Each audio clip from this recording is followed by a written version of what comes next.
What is causing your friend to remain single and you don't have the heart to tell them? Before we start with the first story, please hit the subscribe button and ring the notification bell to stay updated with us. Number 20. He really is not as nice of a person as he thinks he is. Number 19. She is so lovely, so kind, so generous, and so beautiful. But her crippling lack of self-esteem is so huge it's visible from space, and her anxiety, and I'm 99% sure her undiagnosed ADHD, means that when she's at all nervous, she talks at 100 miles an hour in several directions at once. It's like being handed 8 happy Labrador puppies to try and hold in your arms. I so badly want her to be happy and feel fulfilled, but even I find it tiring sometimes. I have 2 of these. One is the most talented, smartest, wonderful person I know, and I wish I could pull the gremlins out of their brain so they could be happy.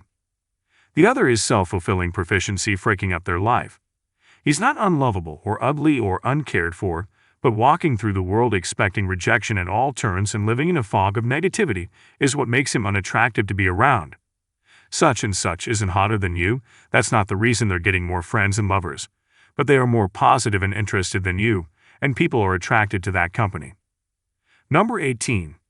He lies to himself about almost everything. He lives in fantasy land. He thinks he's in the gym 5 days a week, eats great, climbs mountains, goes camping, and makes loads of money. Reality, pub 5 days a week, overeats like shite, went on one hike in January, can't hold a job, and lives paycheck to paycheck. If you were to confront him with this reality, it wouldn't even get through to him. Number 17. He keeps hanging on to the past and spending all his time hanging out with ex-girlfriends who are unavailable or women who like him, but he doesn't romantically like. Familiar. Friend's been trying to coerce and manipulate his ex back with him since 09. Not doing anything to fix or move on, just keeps pushing the envelope of sad. Eventually, he asked to cuddle with her, despite the fact she's in several relationships down the road, and presently in one she said no. He decided the best thing to do is delete all socials and keep sitting in his mom's basement cutting himself. Haven't seen or heard from him since. Don't know what he was expecting. Number 16. I always wondered why she couldn't get a date, because she was gorgeous until I saw her flirting with someone. The first night they met, flirted, and swapped numbers. Then immediately clingy. Talking in a baby voice to him and making baby noises. He made a completely inoffensive comment which she found offensive, and threatened to slap him. Not shocking at all when he ever called. Number 15. The type of guy she claims she likes isn't what she's actually attracted to. She keeps saying how much she loves shy, introverted, sensitive guys, but when she finds one and dates him suddenly, he's not outgoing enough, doesn't speak his mind enough, and is too shy. I kind of think she has this "I can fix him" syndrome and doesn't really acknowledge it. Like, she's attracted to the idea of a typical shy guy but thinks once they're in a relationship they'll suddenly be more open and turn into the guy she actually wants. That's not how it works. Number 14. They talk way too much.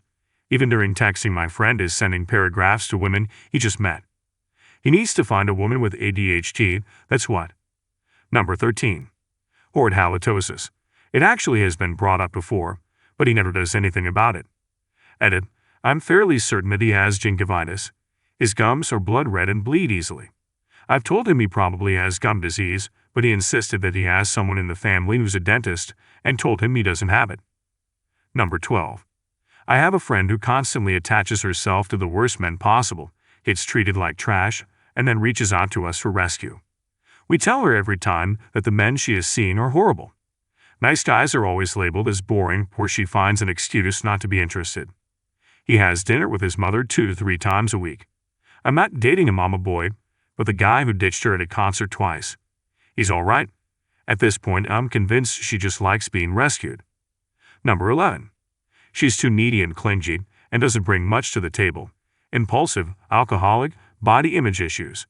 Even guys who are super into her run away after a few dates because of how needy she gets. She realizes it's something she's doing, but doesn't understand why. She finally got into a long-term relationship with a great guy who was really into her, but broke it off recently because she demanded they get engaged as soon as possible and would scream and break dishes due to how upset she was over it. The sad thing was he totally would have, and he was great for her, but she can be difficult to handle. Number 10. For my husband's friend, it's the selfish arrogance. I want what I want, and the subtext was that he never cared about what his girlfriend wanted. He would only go places he wanted to go, which never included her friends or family. He wanted to spend all his money on collectibles related to sci-fi movies, DVDs, figurines, etc. Engagement rings were a waste of money, investing, or buying house ditto. No compromises were possible, he said no, and no discussions were entertained. His opinion on every topic was the correct one, and he was not interested in your opinion, or listening to extra facts he did not know that might change his mind. He was once young and good-looking, and he thought he could find someone else when she walked when he was 32. They had dated for close to a decade. During the relationship he had started to stack on the weight and lose his hair, and he was not able to find a replacement. Now he is 49 and hasn't had a girlfriend since. He still has not bought a house, and it costs double what they did when they were dating, and his rent has tripled. He does have a copy of all his favorite movies on every format, VHS, DVD, and Blu-ray. A whole bedroom is dedicated to storing them, if you can get in there. His house is a hoarder's paradise. He says the reason no one wants him is because he is fat and bald, and it does not help, but it's not the major turnoff. Number 9. His standards are unrealistic. He's a 4 or 5 on a good day, but is only interested in women if they're an 8 or higher. He's also very overweight, but constantly points out women's weight on dating apps and how it's a deal breaker if they look to be anything above a US slave. I didn't realize all of this was to such an extreme until myself and the rest of his friends' wives sat down and went through dating profiles of different women who liked his profile just for him to continuously criticize their appearance for such mundane reasons. We were trying to give him advice on how to talk to women, per his request, and it became blatantly obvious to all of us why he was struggling. It completely changed my opinion of him. I found that the more overweight a guy I dated was, the more critical they were of my weight/appearance. For a long time, I was afraid to date men that were in shape because I thought if a man who is 50 years overweight thinks I'm getting tubby, surely a fit guy will be disgusted with me. Turns out non-toxic men appreciated my figure. Number 8. He's convinced women won't like him because he's short. I keep telling him I know plenty of guys just as short as him in great relationships. I've dated guys as short as him in the past. He just refuses to believe it. Number 7. She has a long way to go in therapy before she'll be able to maintain a healthy long-term relationship. If I did mention it, I'd be attacking her and gaslighting, so I'll let her work on her more pressing mental health issues for now. Number 6. Desperation. From laughing way too hard at mediocre jokes to bringing up marriage on the first date, she reeks of it. We have all tried talking to her about it to no avail. The sad thing is that if she was just her regular funny, smart, relaxed self, then men would be falling over themselves trying to get her number. Number 5. Not really my friend, but an old community corps director who I became friends with on Facebook. I noticed this about 10 years ago, and I don't know if anything's changed since then. His FB account has been silent for years. He was in his 40s and an attractive, charming, talented man in real life, but he was only internet dated, and I don't think that was really the norm among his age group yet. His frequent social media posts were about 1/3 of music stuff and 2/3 of complaints, mostly about dating. From what I could tell, it sounded like he got a good number of matches. They just never stuck around. He'd post articles that talked about the positives of internet dating and then complain about how they were all wrong, complaining about specific women he dated. Granted, he wouldn't name names. His job, coworkers, you name it, he complained about it. So basically, he used Facebook like Reddit, except Facebook isn't anonymous, so we could easily match it to him. One thing he often complained about was women talking to him on a Harmony or whatever for a date or two, and then suddenly saying they didn't want to talk anymore or just going radio silent. I have no proof of this, but I'd be willing to bet a lot of money that many of these women Googled him like you're supposed to when internet dating, found all of his bitching, and ran away. God knows I would if I came across that. Number 4. Her standards are excessively too high. She brings nothing to a relationship. She's a walking contradiction, all of which is why she is single. I think it's great to have standards and high standards, but hers is just a checklist of wants. Number 3. The people they like aren't real.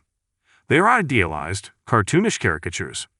Now my friend himself has a lot to offer Mo, but he is looking for a person who doesn't exist. Hard to find something that's not there. I have a friend who started dating his flatmate after being really into her for a while, and then after a week or two said something like, "Dating, he doesn't feel as good as I thought it would" to her. He basically torpedoed his own potential relationship because of his own ideal fantasy, and to be honest, I don't know if he actually realized he created an unrealistic standard in his own head. He's been single for the last decade, his mental health has only got worse in the time I've known him despite therapy, and I think he's probably so detached from appropriate dating behavior at this point that he could be single for the rest of his life. Number 2. I can smell them. Everyone can smell them. You should find a way to tell them. It might hurt, but they'll appreciate it. I had a coworker who started smelling like a poorly cleaned public restroom. Didn't smell like poop, but it was a terrible, almost chemical smell. I had a meeting with him, and I had to make an excuse to leave the conference room because I felt like I was going to vomit. His manager finally took him aside and was like, "Dude, what the hell is going on?" Turns out he had started some medication that caused it and claimed he couldn't smell it. I had my doubts about this. He took a week off and came back smelling fine. Apparently, his doctor swapped out his medication, and that was it. Edit. I've had a number of people mention that they also had smelly drugs and didn't realize it because you get used to it. I apologize for making that assumption about my colleague. Also, we tried to handle it as best as we could to not embarrass him. Number 1. Brother-in-law, not friend, but he makes the same jokes about poop and farts all the time, like, constantly. Yes, some women like potty humor, but they usually also want it to be funny. He is also very negative. Finds insult or something wrong with any situation. And that's all the 20 best stories. If you like more of this, please hit the thumbs up and subscribe to the channel. You can also share your similar experience in the comment below. See you in the next video.